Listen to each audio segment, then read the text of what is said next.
like Tony. He didn't really like Tony Zarelli. He kind of thought Tony Zarelli was a putz. Everybody did. So he's a tall guy and a menacing dude. There's a famous picture of him in an FBI file, right? And he's got like this checkered like plaid suit on. He looks real mad.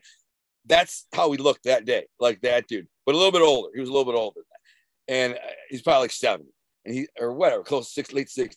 And I look at him, and he starts laughing. He said, "Patulapa," and that means crazy gunner. He says, "Tony, he don't mean no harm. He don't know any better, man. Relax.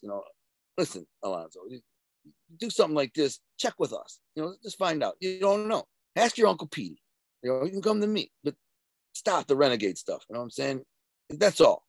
I said, yeah, okay, man. My bad. I got to eat too. And this is what I said. I said, but nobody's kicking me envelopes every day. This is what I said. I don't have somebody bringing me envelopes packed with cash all day, every day, like you guys. I said, so I got to eat. I got to earn. You know what I'm saying? I'm trying to survive. And they can't say, go get a job. F you get a job. You know what I'm saying?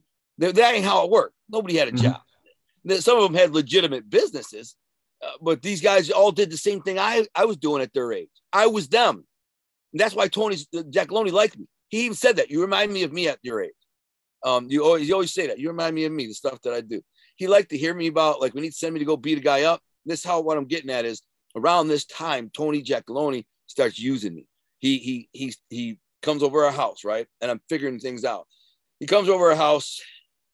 Maybe Jack Tocco comes over the house, or my grandpa goes to Jack Tocco's house. Hour or two later, next day, whatever, Tony Jack shows up. They go in the back room. They speak in Sicilian. They shut the door, speaking Sicilian for like an hour. Tony leaves. He has a cookie and a cup of coffee, talks to my grandma a minute, and he leaves. My grandpa says, Alonzo, come on, we got to go for a ride. I got to see my Gumbati, this guy, that guy, Corrado, or whoever.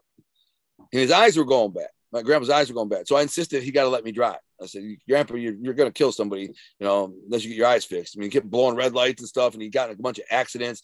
So I'm just like, yo, I'll drive. So we go to see his Gumbati. What he was doing, I believe, was relaying orders from Tony and Jack Tocco to the streets and vice versa, and picking up money, because we load into the truck or the van or the car boxes of produce, right? That, because he owned a produce business. So we had boxes, and he'd bring it into these businesses and goes, hey, Tony, good to see you, Gumbati. How you doing? Listen, I brought something for you. When Jack says hi, what do you say? Giacomo says hi and says, and gives him the box. In that box is probably money, or maybe, and a lot of times they go, oh, I got something for Giacomo. Here you go. Let me get it out the back. And they give him a box of whatever, and he'd take it home. And then that might be envelopes of money or numbers or whatever the frick it was. I don't know. I'm just a kid driving. We go from one to the next, to the next, to the next, to the next, and we'd be all day. And we'd stop at these headquarters of businesses, and there's old, and now we're getting to the higher levels of the mob. It's like the old bosses, high level guys, capos or capo regime, and they're sitting around smoking cigars and playing cards, penny poker. And they would say to me, Alonzo, what's this business about Nicky's? I heard you got trouble at Nicky's. I mean, yeah. So I got in a fight at Nicky's. There's a Nicky's Pizza in Greektown. And this is just one example, like 50. And they like to hear, tell what happened. I said, well, this for a guy who's yelling at his girlfriend in there. So I say, hey, man, you're talking to a woman, man. Have some respect. And he tells me to F off. I say, F off? How about I beat your freaking head in? And he said, yeah, what you going to do? And he throws a chair at me. So I throw a chair back. His boys come out of the bathroom. There's 5 of them. Suddenly, his boys against my boys was throwing chairs, smashing the place up, busting the place up. Next thing you know, at the end of the fight, we're all laughing, like having fun. Like, it's not, we don't even care about that anymore. We're like, we walked out friends. But the guy who owns the place is an old paisan. He's a Greek dude, but he paisan with my grandpa. He's his friend. And he calls my grandpa bitching and crying. That would cause $5,000 in the damage. And so now, when my grandpa talks about it, Nicky talks about it, the word spreads through all these old guys. And now when I see the old guys, they're like, tell me about what happened to Nicky, man. I heard you guys, you can't even go in there no more, huh? The pizza place. Like, yeah, man. And then, so I've been telling the story. This guy throws a chair, I duck it, man. Bash, I pick a chair, smash and boom. Next thing you know, I'm jumping around doing all this animated stuff. I'm sweating and breathing hard. And they're laughing. They're like, these old men are like eating it up. They're like, oh, man, that reminds me of the time me and Tommy did this and that. Holy shit. And there was one time back in this day, we did that. And then they're telling me their stories, and they're jumping around animated, and they get into it. So they liked hearing my stories.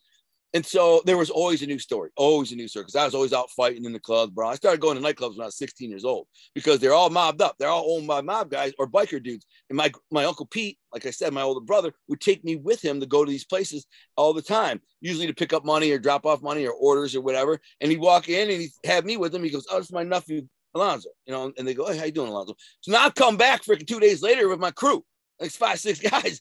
It's like a Friday night, and the place is banging. I'm like, "What's up?" I said, "I'm Pete Toko's nephew, remember?" And he kind of like, yeah. I'm like, "How many?" I said, "These guys are with me. You know, the IDs. I don't have no freaking IDs, man." And like, come on in. They let us in there, and we just go in there and get drunk and start a fight. We just start fighting with these East Detroit kids or Warren kids or whatever. And of course, there'd be a brawl and a trash out, and the bouncers would grab the other guys, even though we were probably in the wrong, and throw them out, buy us a beer, laugh, shake our hand, and we go back at it and do it again. So then I go see the old men a week or two later. You know, what happened at the freaking what's the name of that? I'm trying to think. American Pie. Now what American Pie? Oh man, you never believe these freaking guys. And then we start telling a story. So now all these stories are kind of circulating with all these old high-level mob dudes. And eventually they started saying, "Hey man, you want to make a buck?" I said, "Hell yeah. What do you mean?" I mean, "Yeah, I'm always up to make a buck." "Well, listen, man, I got this guy's been giving me freaking trouble, man. He's owed me $20,000 for like 6 months, man. And he ain't paying his vig. So, you know, I like to send him a message, man. You know, you up for sending him a message?" I'm like, "Sure, man. You know, what's in it for me?" He's like, "Don't worry, I'll take care of you." So gives me the address. Maybe I find him at his work, his girlfriend's house, wherever. And I say, "Listen, you gotta pay up right now. If you don't, you know what I'm saying? This ain't a joke no more, man."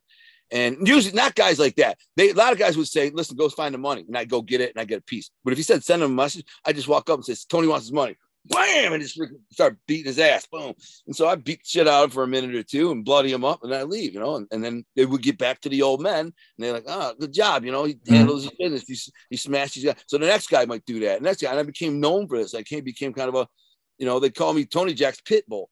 And the reason I kind of belong to Tony Jack, even though I was Toko, was because Tony one time, this is how it all really started, to be honest with you. I was 19, living at my grandparents' house. He calls me one morning, like 7 in the freaking morning, says, "Listen, I need a favor." I said, "What's the problem?" Couldn't believe it. Tony Jack's calling me. "Why are you calling me, man? This guy's he's a freaking boss." You know what I'm saying? And he'd see me and talk to me all the time. When I was a kid, he used to give me like $5 bills and $10 bills. He's a real old time gangster who'd stuff a 20 in your pocket, you know, and he taught me how to play poker and stuff like that. But now he says, "I need a favor." "What's the favor?" He's like, "This, my girl." He didn't say his girlfriend. He said, "I have a friend, the girl," which I believe was his Gumar, his girlfriend. And he says, "I have a friend whose ex-husband showed up last night at her house and slapped her around and the kids." He's like, "This is unacceptable. Can you handle this?" I said, "Sure, Tony, give me the address. I'm on it." He's like, "You sure?" I said, "Yeah, give me the address." So he gives me the address. I put this big, huge nugget ring on my finger. I call my workout partner, Dario, and said, "Listen, we got to handle something right now." And this is this is the level of gangster we were at. I said, "We got to get over here." It's 7:00 in the morning. So you get over here right now. We handle something. The first words out of his mouth is, "Do I need to bring my piece?" You don't say, "What is it? What's going on? What do we got to do?" No, "Do I need my piece?" I said, "No, bring a pool stick or something." And he did. He brought a pool stick. So he drives, we go to the house and knock on the door. Second floor of like a 2-story flat thing where it's a house divided into 2 apartments. You go upstairs and knock lightly. She comes to the door. So where's he at? She don't know me ever. She don't know who I am, know where I came from, nothing. She just says, "He's in the back, passed out." I said, "Get the kids, put the kids in the other room. Lock the kids in the bedroom. I don't want them to see this." And so she's like, she's happy. I walk in the room. He's passed out in the bed. I go, bang. I slam on the wall. I said, "Bang, bang, bang. Like, mother effer, it's time to go." He jumps up and looks at me and goes, "Who the fuck are you?" I said, "Man, I'm the boogeyman, motherfucker." And I grabbed him by his hair and I started yanking out of the bed, thinking he probably wouldn't fight. He was just kind of an average sized dude, like 30 years old. And anyway, she tries fighting. He starts swinging at me. So I just pulverize him. And really what I do is drag him into the hallway, grab him by the throat, stick him up against the wall, and just give him one good one. Bam! Right in the nose with this ring. I explode his face. He goes right down. He just splatters and goes right down. And then I kick him in the face a couple of times. Dario cracks him with the pool stick on the back a couple of times. I grab him by his hair and I drag him out. He's kicking and fighting. "Who the frick is you? Who the frick are you?" And I'm like, I'm the guy who shows up, mother effer, when you put your hands on a woman. That's what happened. I'm the boogeyman. Remember that. I drag him out. Blood trail splatter all through the house, through the kitchen, then down the stairs. I'm boom, boom, boom, boom, boom, all down these metal stairs. And I get him down and And then he's like, look at my face. I said, yeah. Next time, you know, that's what exact words. I said, yeah, well, next time you put your hands on a woman, you need a surgeon to put your face together, mother effer. And get the frick out of here and you come back, I'll be back. You got that? And sent him on his way. And the girl told Tony, called him and says, you know, I don't know who that was that you sent here, but he was, you know, bad mother effer, man. He walked straight in here and just smashed him, dude. No talk, nothing, just straight in there. And so Tony respects that on the highest level. Like, you know what I'm saying? This is the only thing he respects. He's a gangster. He's a gangster on the highest level. He's a killer. He's a gang. He all this other pussy ass stuff. You know, like today with the world without like the YouTube mob wars and all these. It's a joke to him. This is a guy who's a gangster and a killer, and that's all he knew. And you fuck with him, he'll kill you in a second. In a second. And this is what happens if you mess with him. He called a guy like me, and I came in. There was no questioning, like maybe or what should I do? Should I wait? I like John Panizzi. John Panizzi, I interviewed. He's a nice guy. I remember they told him he shouldn't have been a made guy. He's a nice guy, but he shouldn't have ever been made in his Lucchese family or whatever it was. And I remember him telling me a story about how they told him they want to put a guy in the hospital. You guys got to put this guy in the hospital. He's like, we followed him around for 6 weeks and tried to get him, but we couldn't get him. We were worried about this, that, and that, and that. And I'm like, following him around for 6 weeks. What the? When I got an order to go smash him, he said, that's smashing within 24 hours every time. If I wait in front of their house, that's how it worked. Where are we from? We don't, you know, it's not that hard to catch a guy slipping. And I had done it a lot of times. But anyways, that's the thing. So Tony respected that. And so he says, listen, I want to put you to work doing a couple of things for me. I said, what? So I get like working security at some poker games, bouncing at this nightclub. So there's this nightclub called Brownings on the Lake, a really high-end place, like just right on the lake, on Lake St. Clair, right by Grosse Pointe, baller central, mobbed up. It's where all the mob guys would go to party. And then it's kind of an older crowd. And maybe average age was like 27 to 40. So I was 19 or 20. I was 20 working there. Head bouncer. Tony gets me the job, head bouncer. I'm working. It was unbelievable, the amount of women that was in there and then whatever. And so I made a lot of connections when I was in there, mobbed up guys, and everybody respected me. And I had all these cousins that would come in there, you know, all the mobbed up cousins. They just pull up in a limo, bro, like 12 deep. And these kids are 16, 17 years old, but they're all like mafia prodigies. They're all little pussies, you know what I'm saying? I mean, I love them. They're my cousins. They're good kids. But they ain't gangsters, you know. They're just pretending to be a gangster. Yeah. You know? They got a name. They got the name. So everybody's like, oh, these are gangsters. You know, they respect them, but they're not. They didn't earn no freaking respect. So they all knew I did though. They all knew I was freaking. I put in work. You know, I did work. So they'd come up and they'd all hug me and kiss me. And Sicilians kiss, which is a weird thing. And I'm not talking like a kiss on the cheek. They kiss you on the side of the mouth. So, I mean, this is what our Sicilians do from Terracini, Sicily. They walk up and they give you a kiss and they get a little quick kiss like that. And they, good to see you, man. Come in, you guys. Come on. And none of them were old enough to be in there, just running them up in there. And of course, everybody's looking and bouncing. I'm like, who the frick is this bouncer? Freaking, is he some kind of Don Corleone with all these freaking kids like kissing them? I'm like, that's just what we do. When you knock and you go to your family's door, it could be your aunt, your cousin, uncle, whatever. So you knock on the door, they open up and go, hey, Alonzo. They give you a hug and a kiss, and they invite you in for food, and that's how it goes. So, anyways, I started working for these guys, Tony around the time. That's when I scabbed his poker players. And I mean, I could go on and on and on, but there's some funny stories. I won't drag it on too much longer, but I will say, like, there was a guy named Nino. Oh, I'm not gonna say his last name. His name was Nino. He had a good looking girlfriend he brought in there one time. She was 19. He's like 30. And I basically got her number, and she was house setting for him and while he was out of state. And he's a high roller. He's a big shot. You know what I'm saying? And big shot, you know, in the mob at the time, it wasn't a big shot, but he was on his way, you know, and everybody respected him. You know, he had a beautiful condo, Corvette, boat, you know, a couple other cars.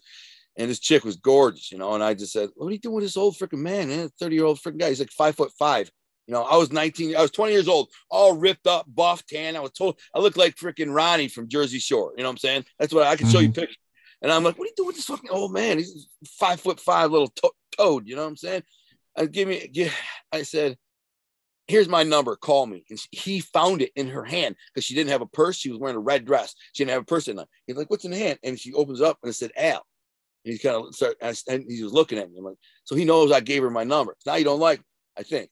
And then couple weeks later, said she comes in with him. I'm like, why didn't you call me? She's like, he found your number. I was like, give me your number. I'll call you. And then like, I ended up going out with her. And then she called me one day when he was in Florida. She's like, I'm house sitting his condo. Want to meet up at the So I went to his house, and you can imagine I was there the whole weekend, eating his food and in his robe and sleeping in his bed with his girl and all this scumbag thing. But, so now Tony says to me one day, I want you to work security on this poker game. It's in the basement of the strip club. And for the life of me, I still can't remember the name of the strip club. I can't even remember where it was, man. It was like, I had directions. I'm like, you turn here, turn there. It's a nice place. I go in the basement, walk down. There's this dude, Nino. The guy, it's his. So he's running the poker game. And I'm supposed to be working security there with another guy. And so anyways, we started working security. I make like $200 a night. It really wasn't much. But I started going, hey, I could run a game. Why can't I have a game? So I started thinking, hey, I could run a game, cut pots like this. They do bring some strippers in, and some little bit of Coke, cigars, and a few drinks, and I could cut $5,000 out of a pot every night.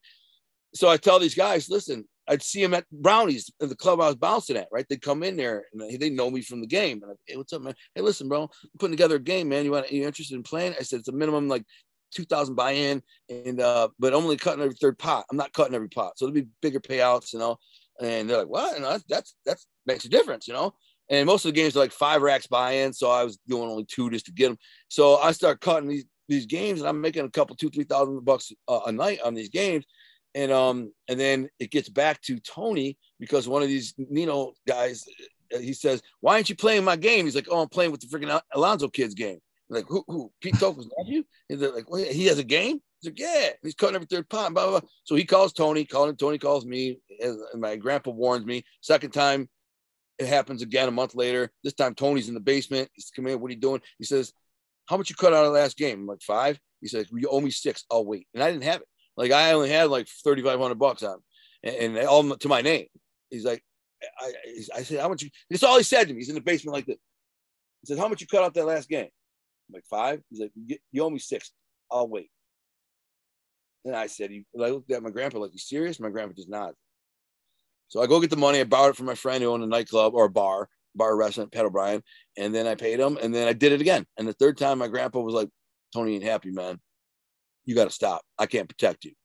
And so it did stop. And then that's where I didn't talk to him for a year after that. And then I saw him in Tony's office. Okay. But anyway, so this over like a period of like over 10 years, bro, I got into so much stuff, bro. It's just insane. The people who listen to my YouTube channel, I share hundreds of these shows, literally hundreds. I have 335 shows, right? And out of that 335 shows, there's like 200 stories where, they're not all super crazy gangster mafia stuff. Some are more than others. Some are very mafia and all mafia. And some are just street level bullcrap, but they're funny or crazy.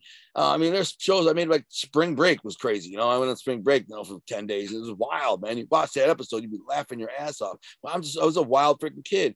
One point I got into it with a made dude who tried to, me and my cousin, Angelo, tried to be contractors. We didn't know what the frick we're doing. His mother was busting our balls. His mom looked like Sofia Vergara, this beautiful Italian woman. Oh, right? Wow.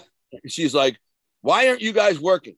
I'm like, what do you mean? Because we're sitting around, I'm playing dice or whatever. So, you freaking guys are bums. You have no money. You got nothing. You're freaking bums. Why aren't you working? And she'd say, Antonio, which is her ex who's in prison, says, at his age, he was doing this construction. He was doing that and that. I'm like, well, we don't know nothing about that, man. And we're all thinking, he's in prison too, by the way. And so she's like, he would get the jobs. Well, how do you get the jobs? You should go to contractors. Tell them you sub it to you. You know what I'm saying? Get the job. We didn't know what the frick. So we started a company and we went to this guy that we know named Pepe, who was kind of he was a contractor, but a known wise guy, an older mob dude. And we just assumed he was made from the respect that he got from everybody. He's a little guy. He always wore like a burgundy jumpsuit. I don't know. Just a little weird dude, man. I think his real name was Artie, but his last name was like Pepitone or something. So they call him Pepe. Mm-hmm. And and we approached him and said, we're going to do some work. He said, come see me in the office. And we said, yeah. He said, I got this job. We can build this this foundation for this strip mall that we're building. There's a portion that needs to be torn down of an old building, dig it out, put the foundation, the rat wall in, yada, yada, yada. And I'll give you freaking, it's a $25,000 job. You can probably double your money on it. It needs to be done, pretty quickly. And I'll pay you at the end of the job. And I'll pay you when the job's done. I said, okay, cool. So we hire contractors to do it and pay out of our pocket. He gives us $12,000 up front, which is not enough to even cover the the cost. You know, the cost on it was like 17 G's or something like that. And so we still owe the contractor. So we like don't have all the money. We give them part of it, you know. And the guys are going to dig it out, do all the work. We didn't do nothing. They just paid guys to do it. So it takes like a week to do, or 4 or 5 days anyways. And when it's done, we're like, we go with Pepe and say, you know, and we're done, man. Can we get paid? I'm like, yeah, I told you, get paid when the job's done. I'm like, well, the job's done. Did you go see it? It's done. It's like, no. When the mall's done, man. When the mall is finished, I get paid, and then you get paid. Well, the mall might take another 3 months. This is a little strip mall, you know. Mm-hmm. I'm like, when I got time, I owe these freaking contractors. They want their money. He's like, well, that ain't my problem. And it ain't the problem. He's like, I told you to pay you when it's done. I said, what do you mean it ain't the freaking my problem? That's exactly what it is. It's your problem, man.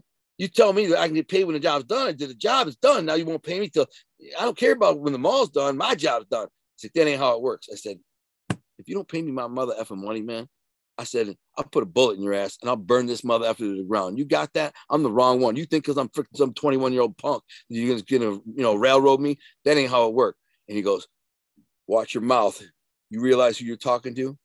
I know your uncle. I know your grandpa. He's like, but I don't care. Nobody talks to me like that. I said, fuck you, man. I'll burn this bitch to the ground, man. I'll be back. I ran from his office to his boss's office, who was a higher level mob dude, who's a made dude, a capo. And I went right to him and said, listen, Tony, this guy's dicking me over, man. And I said, and if you don't pay me, man, I'm going to kill him.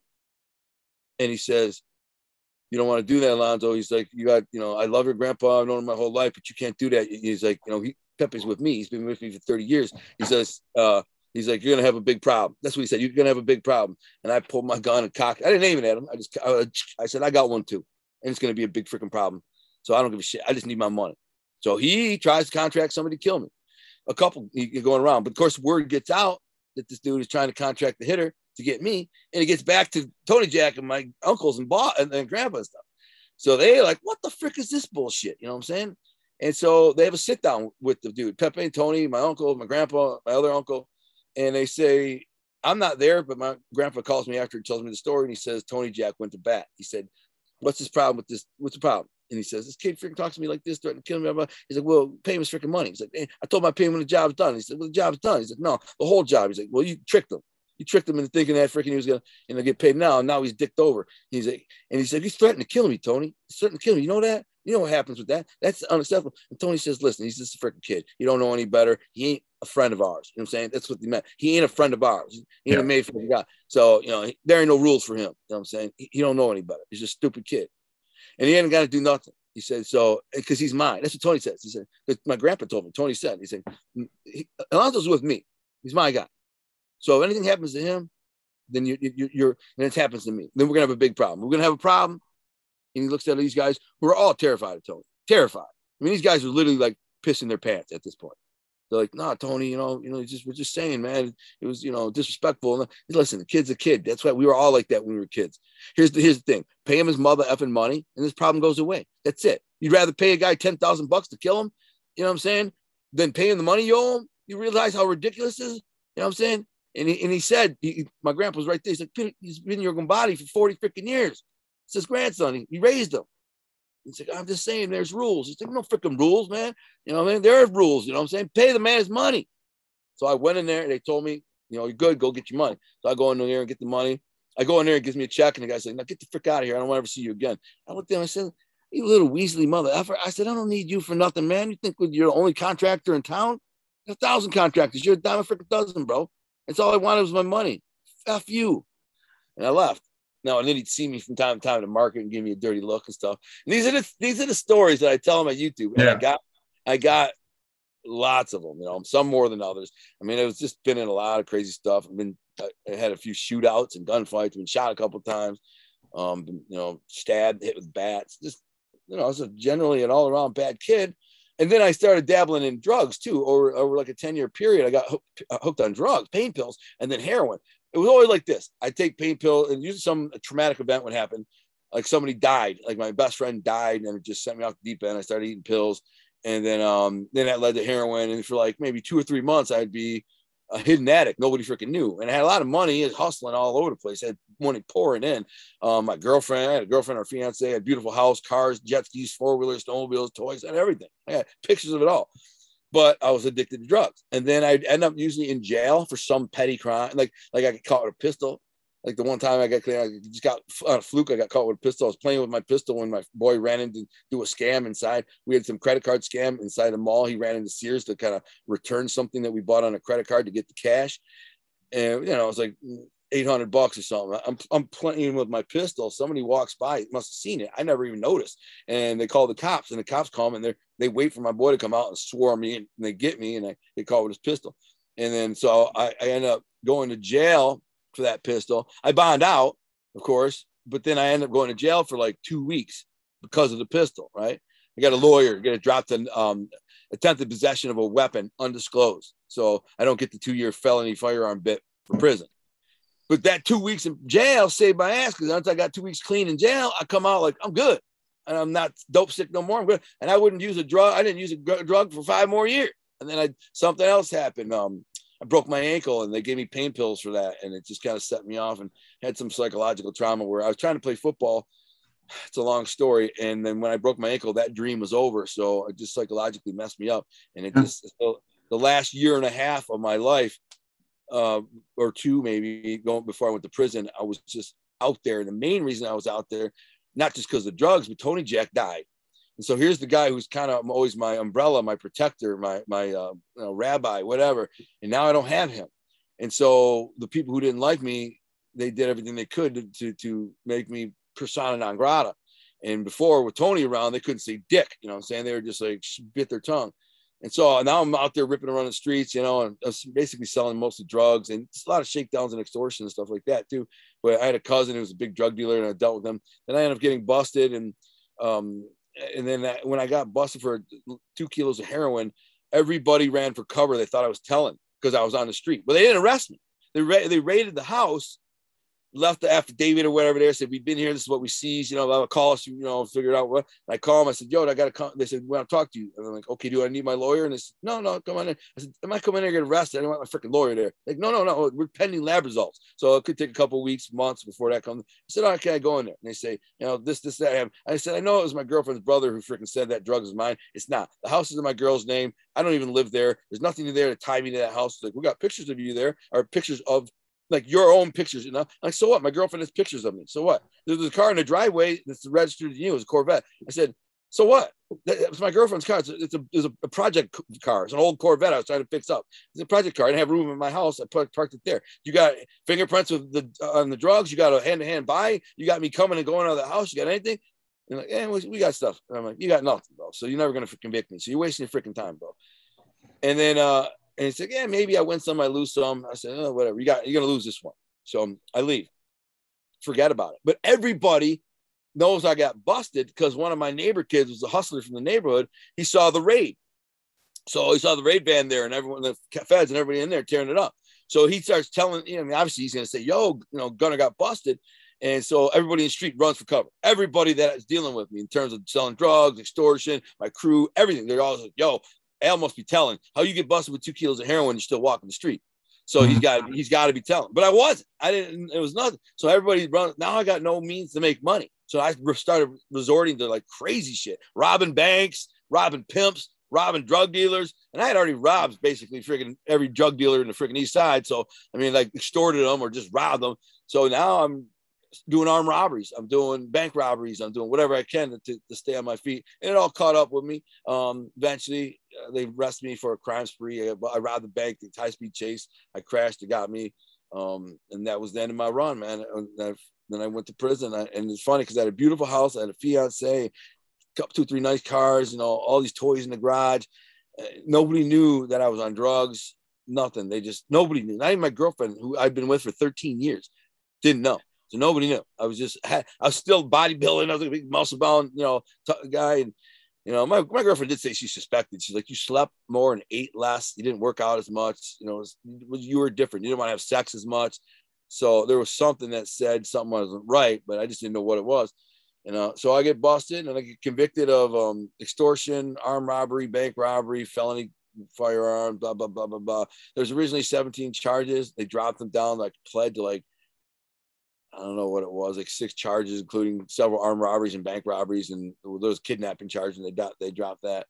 And extortion got me the most time. I got 13 to 50 years for the extortion, and they sent me away, and that was that. And 13 to 50 years, and then the game was over. So when I get to prison, God kind of changed my heart and soul, I guess. I said, I don't want that life no more, man. I'm not going back to that. Whatever happens over the next 18 years, if I live through it, I said, I'm not going back to that life. I never want that life. That was miserable. That was miserable. And I had prayed to God several times and said, I'm over this life, man. Do what you got to do to get me out of this. I hate looking over my shoulder. I hate sleeping at night hearing the freaking, like every sound is in my mind is the feds ready to kick in the door, or maybe it's an enemy that I robbed or beat up or something, and they're coming to get me. And every time I look in the rearview mirror, is that a fed behind me or an enemy behind? And it's a horrible existence. And always talking, double talking. You're not lying to everybody you meet. You're lying to everybody. You know, you lie to this guy so you can lie to that guy, so you can get this guy to do that guy, and you're lying to that guy. And it's like hard to keep all the lies and you know, all the lies in order. And whether to my girlfriend or my family or the hustlers I'm wheeling with, I just hated it all. So I'm done. And then when I was in the hole for 17 months, I spent 17 months in the hole. Damn, it's a long time, dude. Yeah, it's a long time. It's a stretch. When I was fighting my case, I got into it with the cops in the county jail, and they stuck me in the hole, and I stayed there for 17 months. And I just started reading books. I started reading a lot of books. And I said, you know what? These are books by famous authors like John Grisham and Sidney Sheldon and yada, yada, yada. I'm like, these books are not that good. Like, I can do better. I believed in my mind I could do better. So I'd lay on my bunk. I'd sit there and lay down on my bunk, take this off. And I'd lay there for hours and like stare at the ceiling and started creating stories. So these stories. So I started creating, I'm not even sure which story I created first. And I wasn't To Be a King, my mafia novel one, the ones I got published. But I started creating a story and the plot and the subplot, the characters, the main character, and create almost in like a montage. I would do a book it took me about 3 months. And this is full time, laying on my bunk 8-10 hours a day, thinking about the story. It's thinking about developing these characters and the plot and how I'll weave them together. It's all in my mind. So it's a kind of a strange montage of pictures and words. I didn't know how to write. Like in a literary sense, I knew instinctively how to write for two reasons. One, God gave me a gift that is very instinctive. And two, I was a big reader. So I was always reading. That's another weird, funny thing. When I was in the street, the old mob guys would see me with a book. I'd walk in to, for dinner, to meet them or whatever. And I have a book with them. They look at me and go, well, you got a freaking book? What's wrong with you? I said, I don't know. I like to read. They look at the guy. Look at you. Listen, you hear this freaking guy? He likes to read. Get out of here, man. I'm like this big tough guy, always beating everybody up. Now you like to read. I said, I like to read. What are you gonna do? I'd read while I was driving, bro. I put it on my steering wheel like this, and I'd read and drive. I mean, I just like to read. So that gave me because I read so much, it gave me like instinctively, I kind of through osmosis or whatever, I was able to learn the format and the process. Plus, most truly talented authors have a natural gift for it. They just know. It's just like the guy who's an 18-year-old kid who's never thrown a baseball in his life, and he walks up and burns a 100-mile-an-hour fastball. Yeah. It's just, you can do it or you can't. Most people can't. Occasionally, somebody can. I'm that freak. So I started writing these stories, and I wrote like 3 books while I was in the hole for 17 months. And then I got convicted and sentenced and sent to prison. And as soon as I got out of quarantine, I bought some pens and papers, and I started writing. And honestly, I'm sitting right next to me is a box full of the manuscripts. Watch this. Eventually, I ended up getting this typewriter, this prison typewriter, right? And this was this was my God in prison, man. This was my mistress. Not my God, I won't say that. This was my mistress, my pacifier, my best friend. This is my everything. This thing was my everything. But I have all these are all manuscripts in here of my books. This is 2 of my books, and they're all these are the handwritten ones before I got the typewriter. But let me show you something. When you're in prison, you don't have Google. You have this. This was my prison Google, and it sat next to me on my bunk all day, every day. It's an encyclopedic dictionary, so it's got some pictures and stuff in there.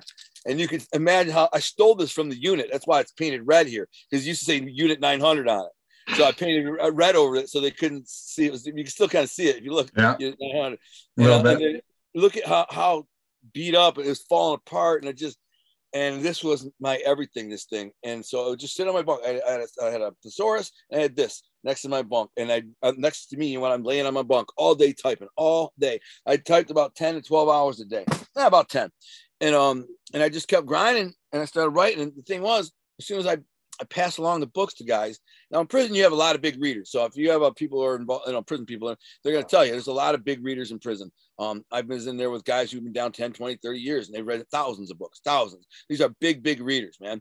And my first book was it's about this guy, these two kids in high school, football players. One ends up in prison, one ends up in the NFL. The book's called Second Chance because the main character goes to prison. His name is Chance Enzo. He's a superstar. And the only reason his brother, which is his adopted brother, black kid, they're best friends. The white kid's dad dies, and the black kid's parents adopt him because they like grew up across the street, like best friends, and they're both superstar football players. But the white kid is really the superstar, and all these big colleges want him. And he says, "I'm not going nowhere unless you give a scholarship to my brother." And his brother's a quarterback. He's like 5'10", little black dude. Nobody wants a 5'10" black quarterback. You know what I'm saying? He's not mobile. You know what I'm saying? And he's like, bullshit. He wins. He knows how to win. He's a freaking scientist on the field, man. You don't need to be mobile just because you're black. You don't have to be a freaking, Michael Vick, whatever, And so he insists, I'm not going to any school. I will not sign a letter of intent unless somebody gives him, unless he's coming with me. That's it. And he walks away. Now, all these colleges are like, oh, whatever. This kid's hard to work with. The University of Miami comes to him after a game, after he smashes it in the game, gets like 5 touchdowns. He's a recruit. He's walking out the field, says, talk to you. And he says, play for Miami. And he says, yeah, I play for Miami. If you bring my brother. He says, if that's what it takes, that's what we'll do.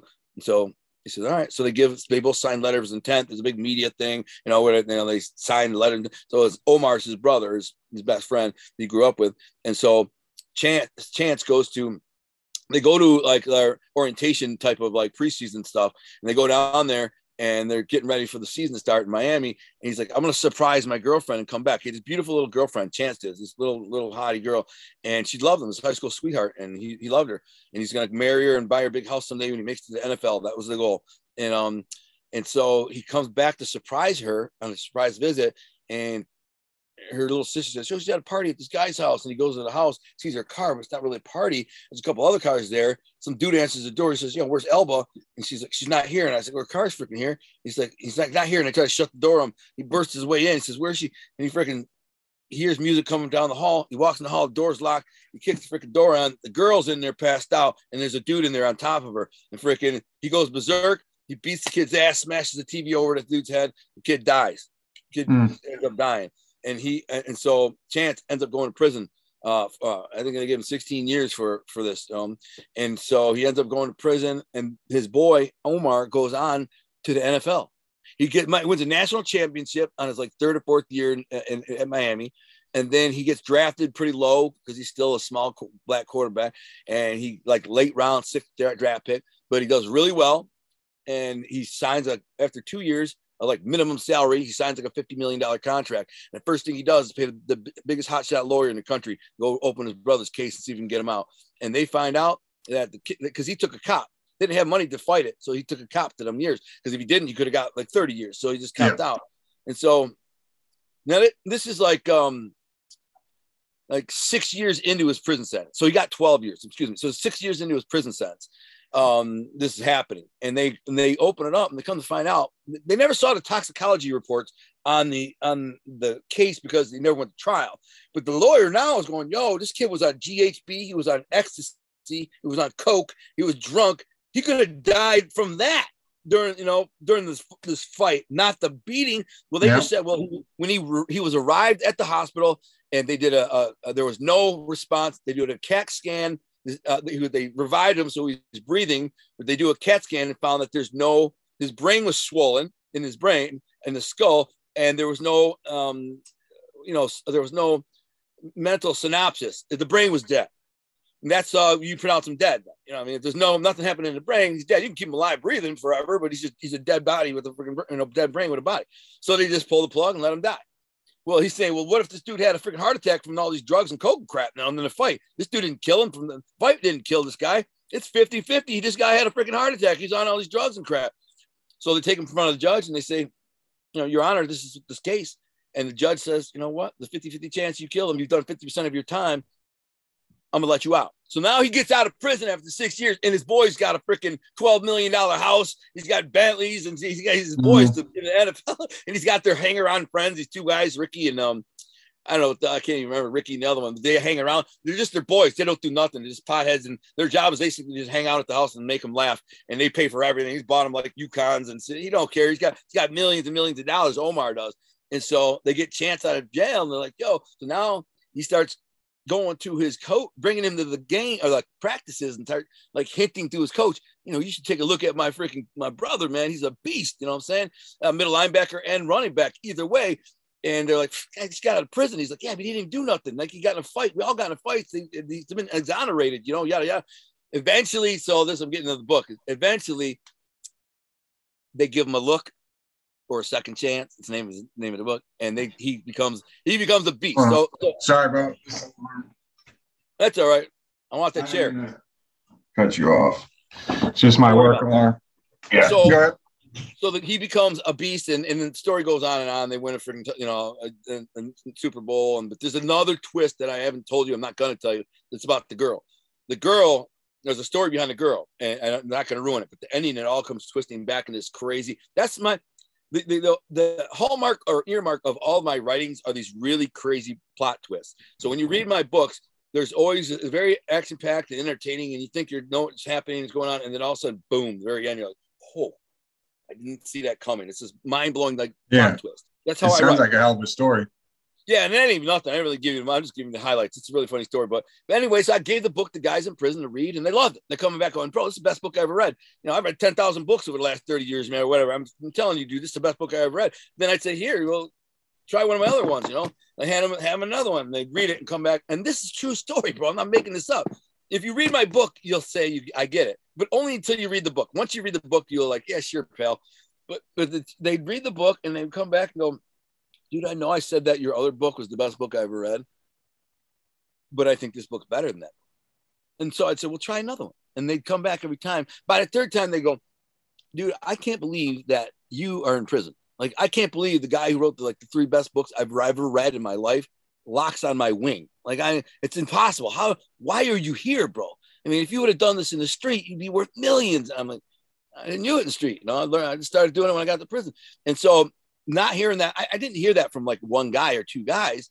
There was a line of guys for the next 10 years or whatever it was, a line of guys lined up, like a waiting list to be a king in cell 40. Then it's going to go to cell 14, cell 19, A wing, cell 4, down the B wing, 27. I mean, there's like a 4-month waiting list. People are reading these all dog-eared, beat-up manuscript. Everybody wants to read it because they're all going, dude, you got to read this fucking guy's book. So when you hear it from 100 guys or 200 guys or 300 guys, it starts to sink in that, wow, I am talented. You know, this is my calling. You know what I'm saying? This is what I was supposed to do. So I keep doing it and work harder and I learn and I start writing. Right. So I ended up writing 9 novels in prison. So I just kept writing. And halfway through my bit, a woman wrote me. This is where it gets interesting. If it wasn't, a chick wrote me and said, you know, I went to school with you. Probably don't know me, but I work for a publisher in New York. It's an academic publisher, but I know people in the fiction publishing. I see on Facebook that you're a writer because my cousin started a Facebook for me. And so I basically told my ex-girlfriend to go on with her life. She stayed with me for 6 years in prison. And on like the 7th year, I was like, just go on with your freaking life. Forget me. You know, I know you got a boyfriend by now. You got something going on. F you. I don't want to be your freaking side piece. You know what I'm saying? Just go. She was crying, whatever. Just get the frick out of here. And so 6 months later, this chick wrote me and she said, you know, maybe I can. I see on Facebook that you write books. And she said, I don't know nothing about you. I did go to high school with you. I knew you were a bad guy. Didn't surprise me when I found out you were in prison. But I see you're a Christian. I'm the new Christian. I was raised Muslim, but I'm a Christian myself. And if that's something you'd like to talk about, I'd be happy to talk about that. And God moved her to reach out to me. He says, if you want to have somebody like send me your book, I'd be happy to read it. And, you know, if it's any good, maybe I can pass it along to some people that matter. And I said, yeah, I'd love that. It'd be awesome, man. It'd be dope. And so I had my boy turn the manuscript into a PDF file. And then he sent her the book and she read the book. And I will quote you her exact words. She said, there was a series of events that were kind of funny. And I was on the phone with my boy, and I said, hit that girl up, man. Text her and see if she finished the book yet. It's only been like 3 days. So I'm thinking probably not. It's 1,100 pages, by the way, the whole manuscript. There was volume 1 and 2 of that book. And, he said, no, what he said was, that girl just texted me. She said she finished the book. And I said, well, what'd she say? She says, she's on the ground. What'd she say? She's like, it ruined her weekend or something. Like she's not happy. I'm like, oh, really? So I said, here's what, and he never read the book. So I said, here, text her right now and ask her, how does she know he's dead? He's like, what? I said, just text her. See? So he texts her, how do you know he's dead? And then it was like, she blew up. She's like, oh my God, you just made my weekend. I can't believe I didn't even think he's alive. He's still alive. So the main character, the last thing you see read in the book is it fades to black. Like he's been shot. It goes dark. The FBI bust into the house, and the moment, if you're going to die in his world, his life, he died at the right moment, and I can't ruin the story and tell you why. But, no, don't do that. But he's very at peace at that moment. And he says, okay, and I'm ready to go. And she thought he was dead, but he's not. There's a volume 3. So anyway, she's all happy, and she said, I want to help you with. So she starts writing me all the time, back and forth. And she said, basically, she's like, look, to give you an idea, this woman is now my wife, by the way. She's my wife. I've been with her 12 years. This woman, it was a woman who was a huge reader and writer herself. She had a literary scholarship in high school. She won a literary scholarship. She couldn't take it because her Muslim dad made her stay home to take care of her 5 little sisters. But she read the entire Little House on the Prairie series by age 4. She's now read thousands of books. She worked at the bookstore. In high school, that was her job. She worked at the bookstore, had a scholarship. She is a reader. That's her life, books, world. And she comes straight out and said, this is what she said. In publishing, you often have good readers, but the stories are, not that great. And sometimes you have a great story, but usually the writing's not that great. And every once in a while, you have a unicorn. She's like, you're the unicorn. I'm like, you think? And she's like, I'm telling you. She's like, your book is in the top 3 best books I've ever read in my life. She lied because she told me later on, I didn't want to blow up your head since I just met you and you would think that I was lying. Your book was the best book I ever read. And I'd read thousands and thousands of books. I still read 4 books a week. She says, your book just broke my soul, and it would touch me.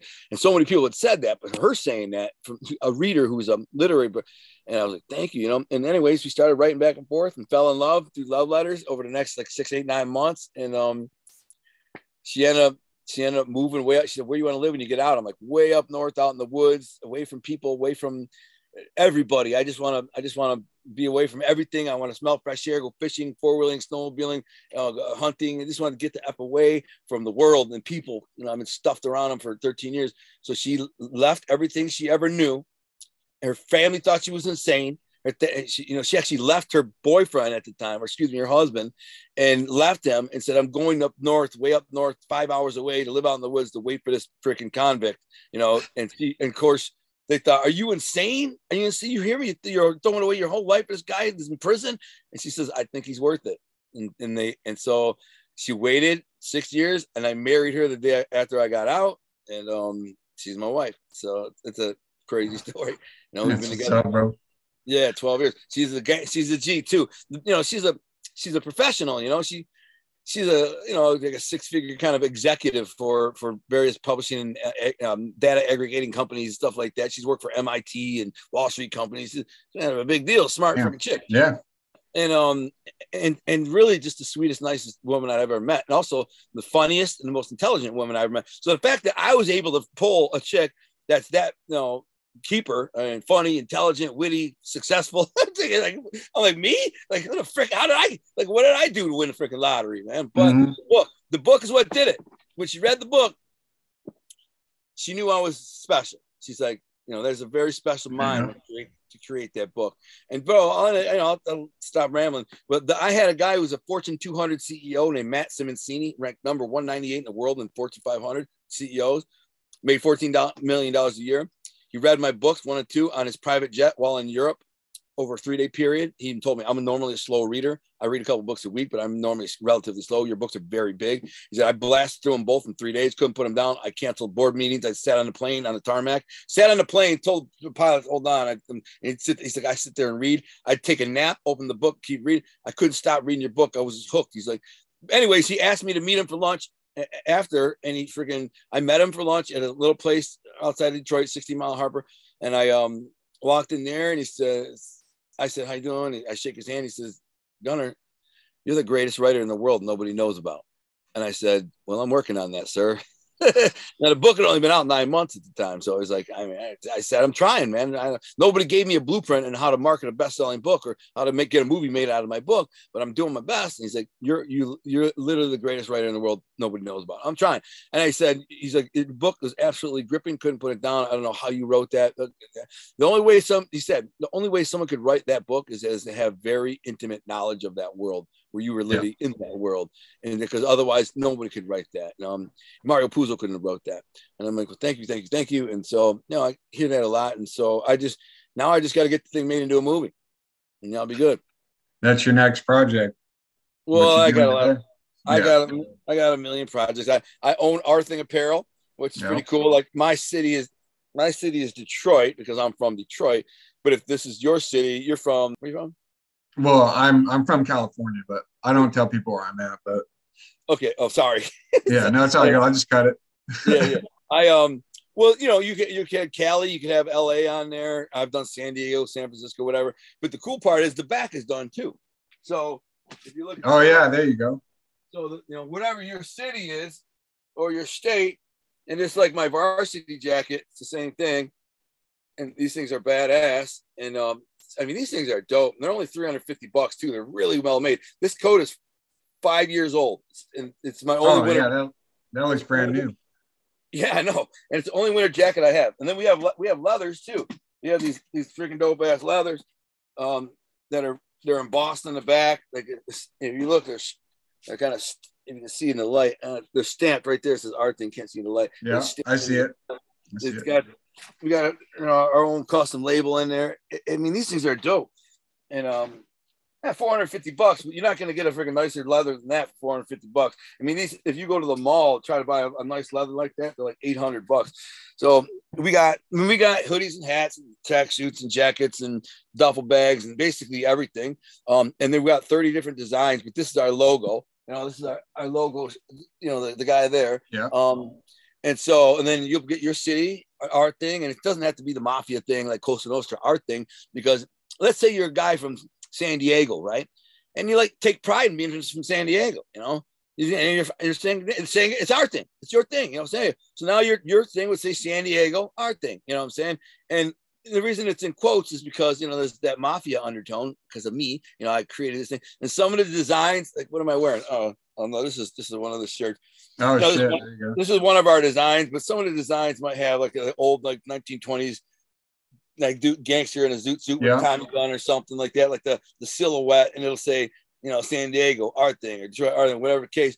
But yeah, so it's a cool ass brand. People love it. So check it out, you guys. It's at arthingapparel.com. Right now the website's down. The first time it's been down in almost 5 years because we're rebuilding the whole thing and automating it. So basically when you click a button, I don't have to do nothing anymore. I was involved in the management of each orders and processing and fulfilling and mailing. No more. You just click the button, you order what you want, and it gets made and shipped within a couple of days. So it's a big, very arduous process to do that, and it's going to take like a month, but it'll be done. And then I got a new book coming out too called Blindsight 2020. Be ready for that because it's a political thriller, kind of an end times political thriller. Really, it's what it is. Or doomsday type of thing. It's just a hypothetical fiction story that's inspired by the true events of 2020. And let's hypothetically, if those events could have led or can lead to what happens in the story, which is not good for America. But it's a very gripping story. The main character is in prison, and when the shit hits the fan, proverbial shit hits the fan, the grid goes down. We hit with EMPs, a cyber attack, and an economic attack. When China cuts off all trade with us, everything implodes. And so it becomes like a state of emergency. Everything they just basically lock these prisons down and allow them to die in there. They can't let him go. This guy's got freaking 9 months left. He's been doing 10 years for something he didn't even do. Some dude he was with killed the guy, and he got 10 years for it. They said he knew about it. And so he's got 9 months left, and he's got a daughter that he's never met in real life outside of the prison visiting room. And he's like 9 months left, and the shit hits the fan. and there's a CO, and they lock him down and say, listen, they're pulling us out of the prison. The only thing here, they're going to leave the National Guard out front, but that's it. It's over for you guys, man. They're not going to feed you. There's no water, no food. They don't have any food or water. After the shit goes down, the grid goes down, the electric goes off, the grid goes, they ate up what food and water they had. There's nothing left. These guys are in there like dying. And so he says it's over. And that's cool CO that he liked, because his dad, a dude who reminded him of him, saved his dad from getting his ass beat years ago. He says, listen, man, I want you to get home to your daughter. Here's the freaking master key to the unit. It'll get you out the front door. Go home, get home to your family. And so this dude freaking basically breaks out of prison, but he's got a bunch of dudes that see him doing it, and they get out and they follow him, and this chaos and murder, and they get out of the prison. But now he's got to go 350 miles to get home to his wife and daughter, and the cars aren't working, because the EMP happens. So you know what an EMP is, right? Mm-hmm. Electromagnetic pulse. So the EMP wipes out all the cars and stuff. The National Guard stuff is protected and they're doing, but basically, 95% of cars don't work. Nothing's worked, nothing. And he's got to get home to his daughter 350 miles, and it's all chaos. The whole freaking, the world is chaos. Everybody's shooting and killing and robbing and trying to get a can of soup. You know what I'm saying? Because there's no food. And you'd be shocked by it if the grid went down tomorrow. We got hit with the EMP and nothing. If your water stopped working, today, and there was no more food at the grocery store, within 3 days you'd be like, "What the? I'm almost out of food. What am I going to do?" It's done. Everybody starts trying to kill each other for food, and he's just got. But he's a prepper, so his wife is a prepper, and he got her stockpiled stuff, and he got a house out in the country. They got chickens, a couple horses. He's like, they're going to be fine. I just got to get home to them because they don't even know if I'm alive, And so that's this whole crazy story that leads through this whole journey. That's what I'm writing. That's a story, bro. Yeah, I'm almost finished. Almost finished with it too. Yeah, I'm only like a couple months away from finishing it, so a lot of work. Okay. Anyways, is there anything else you want to ask me? Just shout out your YouTube channel, bro. Like everything you did, the clothes, and then your YouTube channel, and then the books. You did all that, right? Yeah, I mean, I'm assuming you're gonna break this up into a couple episodes. Yeah, most likely into 3, because it's like an hour and a half. Yeah, I mean, I would do 3. I mean, I don't know if your market enjoys me or enjoys you, they'll probably, they don't mind 3, or maybe do 2 45-minute ones or something, but. Something like that. They like the long formats too. So 45 minutes is a good 2 45-minute shows are not a big deal, man. Whatever. So my YouTube channel is just Gunner Lindbloom, or Gunner Detroit. I'm sure if you search Gunner Detroit, I think it's under Gunner Lindbloom, but just Gunner Detroit. If you go to Gunner Detroit, you should find it. I have 335 shows. A lot of crazy ass stories. I have some great guests. I've had on actors and producers and Netflix guys, and some pretty big names. I had Chris Hansen on my show. RVD, the wrestler's been on. A bunch of ex-gangsters and mobsters. All of them except like Sammy the Bull and Francis. And Francis said he's going to come on. So, nice. Yeah, I talk to him pretty frequently. I might actually be going to meet him in a couple weeks in Detroit, debating. It's a long ways to go, It's a 5-hour trip, you know what I'm saying? But I got business to do down there, so I could kind of make it a business trip and meet him. But because he's going to be in Detroit. But anyways, so yeah, just check out my YouTube channel. I got some crazy ass stories, and I have pretty good. I like to think some pretty good guests, pretty interesting guests, and you can hear me ramble for a while and just whatever. So I hope you like it. But I hope you also check out my books if you have any inclination to read. I urge you to check out my novels. I'm not here just self-promoting, saying that they're great. Just read the reviews. The reviews are 100% organic. I've never said to anybody to leave a review, a good review. Not all I've ever said is please leave an honest review. And that's all I've ever said. And nobody can debate that. I've said it in a million comments. Just give me an honest review. If you look at the reviews, there often people will go, I'll see some comment on some other thing, and they're talking about me. And they're like, oh yeah, I checked out his reviews. Obviously, they're all fake. There's freaking no way anyone can have reviews that good. It's all bullshit. Yeah. He said it's everybody. I'm like, Amazon doesn't even allow you to put fake reviews up. Or if I have 70,000 Facebook followers on all my different pages, right? And if one of them posts a review on Amazon on my book, it gets denied because they have an algorithm that cross-references. And if they are friends with me in Facebook or social media or anything, they deny it. So and I'm like, that's how I marketed my book all these times to social media. You know what I'm saying? That's how I sold most of my books. So all these people do social media, they read my book, try to post a review, it gets taken down.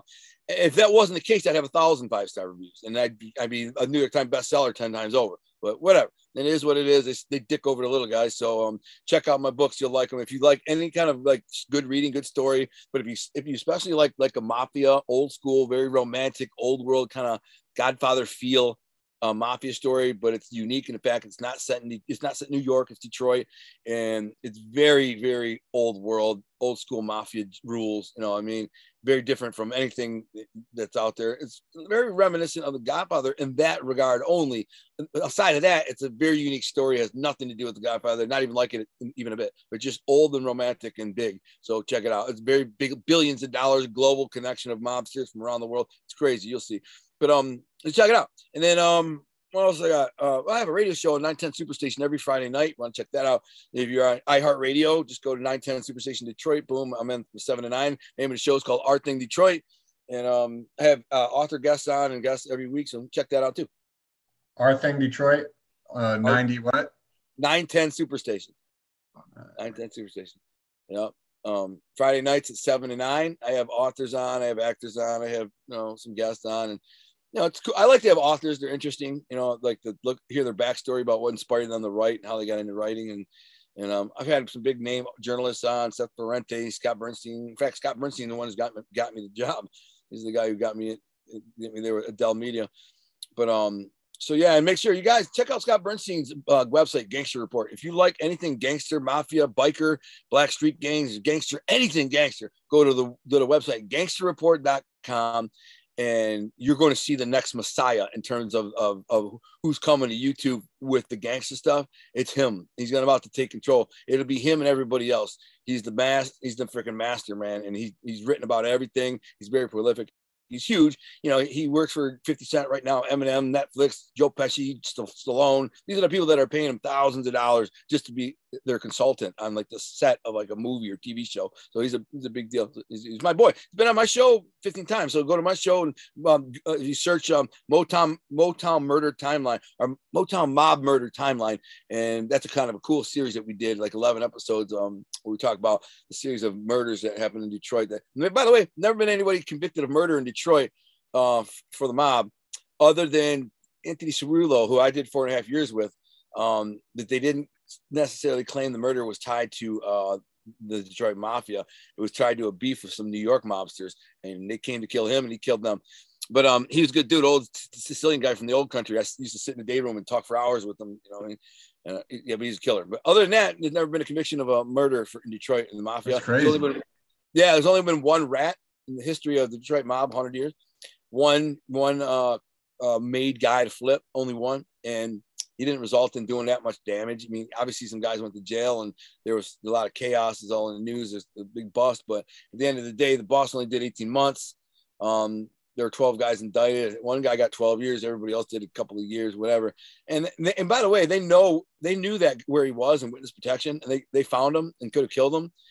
They knew his name. I knew his name before I came home from prison. They're like, this. I don't want to say it because if I say it, then I'm conspiring to know, this thing. But anyways, they knew where he was. And they could have killed him. He did come back to Detroit occasionally, and they knew when. But if they would have killed the guy in witness protection, imagine the manhunt that would have happened. Imagine the oh yeah. Imagine what the FBI would have done, and it wasn't worth it. It's like, and I don't want. They basically bossed it. I don't want to see him. If he's in Detroit, you better not be around me. That's it. But when you do the Motown Mob Murder Timeline, look up the Hilton Hill. That's the one you want to listen. Listen to the Hilton hit. The Hilton hit. Like search that one. Motown Mob Murder Hilton hit. You won't believe it. It's stranger than fiction. Unbelievable. Basically, they bought the feds. They had a rat. They had him in custody. A rat in custody. They had the rat. And basically, the mob, you won't believe this. The mob paid, or whether it was a favor or whatever, they had the feds bring him to a hotel where Tony Giacalone, who I've mentioned before, was having his 40th anniversary party downstairs in the ballroom. They had the feds bring the rat that was just decided to flip 2 days ago, and he's under protection until they can get his paperwork and witness protection and all that stuff. He has a detail of 2 Fed guys on him. He's got his wife and his daughter. And while he was upstairs in this hotel where the whole mob is downstairs, the entire mafia is downstairs having a party, the 2 FBI guys say, listen, we're going to be right back. Or no, the next guys will be here in like 10 minutes. You'll be fine. They leave. They said, this guy's be in 10 minutes. You'll be fine. They walk out. In that 10-minute window, 2 assassins came in, slit his throat, put bags over the heads of his daughter and kid, zip tied him, slit his throat, stole his Gucci bag full of money, and walked out.